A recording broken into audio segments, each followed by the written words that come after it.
काही आपण या ठिकाणी करतोय.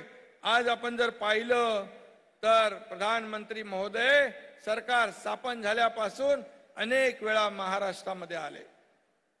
मेट्रोची उद्घाटन असतील, बाळासाहेब ठाकरे समृद्धी महामार्ग असेल, या ठिकाणी 12 तारखेला MTHL Sewri Nhava Sheva trans harbour link 22 किलोमीटरचा समुद्रावरचा मार्ग त्याचं उद्घाटन होतंय. पुणे रिंग रोड आपण हातात घेतलाय. या पुणे रिंग रोड मध्ये मिळे देखील या पुणे जिल्ह्याला मोठा फायदा होईल. आणि म्हणून अशा प्रकारची कामं आपण करतोय. आणि आपण कोणाशी युती केली? ज्यांनी बाळासाहेबांचं स्वप्न साकार करण्याचं काम केलं. बाळासाहेबांचं स्वप्न काय होतं?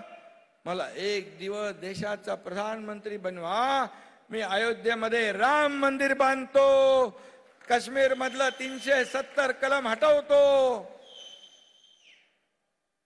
मोदी साहेबांनी ते करून दाखवलं. तेव्हा काही लोक टिंगल करत होते, मंदिर वही बनाएंगे, तारीख नहीं बताएंगे.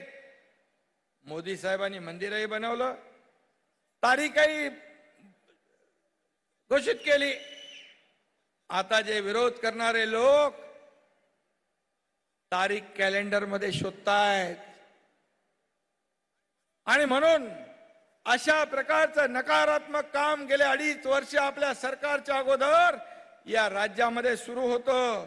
आणि म्हणूनच आज या राज्यात गेल्या 1.5 वर्षामध्ये आपल्याला माहित आहे, सगळ्या सणावारावर बंदी होती, निर्बंध होते. आपलं सरकार आल्यानंतर काय झालं? सगळे सण वार उत्सव सगळ्या बंद्या आपण काढून टाकल्या, निर्बंध मुक्त सगळं केलं आपण. आणि शेवटी आपली परंपरा आहे, आपली संस्कृती आहे. आणि संस्कृती जी आहे ती आपल्याला टिकवायची आहे, वाढवायची आहे.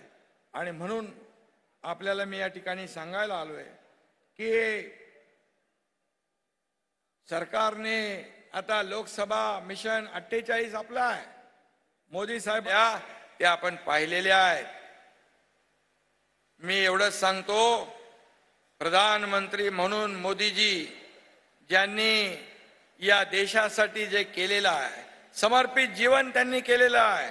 आज एकही दिवस सुट्टी न घेता त्यांनी जे काम केलं त्याचं या गेल्या 4 निवडणुकांमध्ये मागच्या लोकांनी आज त्यांच्या कामाची पोचपावती त्यांना दिलेली आहे.